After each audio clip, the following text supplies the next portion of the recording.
धरती पर आ जाते हैं।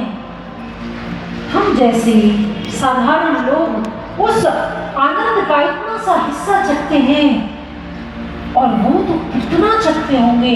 सोच कर देखिए, इतनी बार प्रभु राम की कथा सुनी, इतनी बार सुनी, और जितनी बार आप महादेव भगवान से पूछ रहे, वो कहते हैं मुझे जब भी कभी मौका मिलता है तो मैं चाहता हूँ एक बार और मुझे मेरे राम की कथा सुनने को मिल जाए। कितना प्रेम है इसमें। और वो समय तुलसीदास जी लिखते हैं कि राम कथा को सुनने के लिए, राम जी के चरित्र को, उनकी महिमा को सुनने के लिए भगवान स्वयं कैलाश का त्याग करते हैं और दंडक वन में पहुंचते हैं ऋषि अगस्त्य के आश्रम में प्रभु राम की कथा सुनने के लिए। क्योंकि प्रभु श्री राम जी की जो कथा है वो कोई साधारण कथा नहीं है।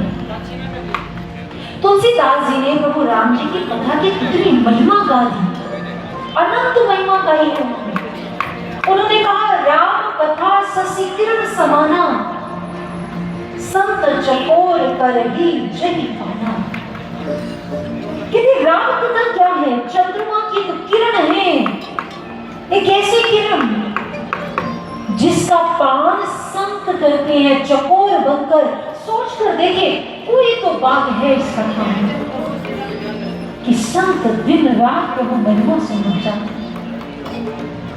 कोई तो बात है, भगवान महादेव ललायत रहते हैं, कोई तो बात है, तुलसीदास ललायत हो गए, मुझे प्रभु आपके साथ नहीं जाना है।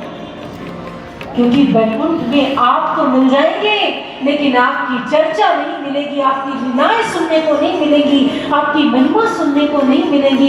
क्योंकि अपने गुरुदेव की जो लीलाएं, जो महिमा, जो भाव होता है ना, उनके साथ कनेक्शन, कहता है मुझे वैकुंठ का सुख नहीं चाहिए, मुझे तो वो सुख चाहिए जो आपके सानिध्य में बैठ कर मिलता है। मुझे वो दे दो, बस यही मेरा वैकुंठ है, यही मेरा सर्वस्व है। ये भक्तों की एक उनकी मानसिकता, उनका दृष्टिकोण, उनकी सोच, उनकी उच्च विचारधारा है जो हमारे समक्ष रखते हैं। गोस्वामी तुलसीदास जी को और बड़ी अच्छी बात कहते हैं। उन्होंने कहा, राम कथा कनि कामद गाई, सुजन संजीवनी संजीवनी मूरी सुहाई। उन्होंने कहा राम कथा क्या है? आपने सुना होगा, वो कहते हैं कामधेनु गाय से आप जो कुछ भी चाहते हैं वो आपको मिल जाएगा, लेकिन तो आपको पूरी दुनिया में कभी किसी से कुछ मांगना नहीं पड़ेगा। जिसे ईश्वर मिल जाती है ना, उसे सब मिल जाता है, उसे कुछ नहीं चाहिए। इसीलिए उन्होंने कहा, चलिए एक और राम कथा की महिमा में एक बात सुनाती हूँ।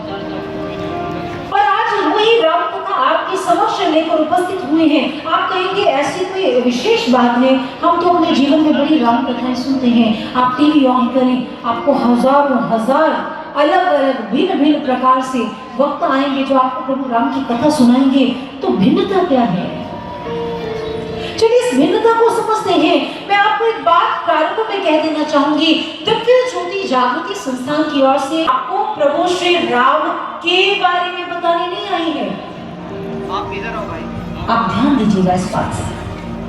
आप बताने नहीं आई है आपको परमात्मा को कैसे जानना है, आप उसे कैसे देख सकते हैं अपने भीतर में, ये बताने के लिए श्री राम कथा आई है। इसीलिए ये विलक्षण कथा है सजन। कहते एक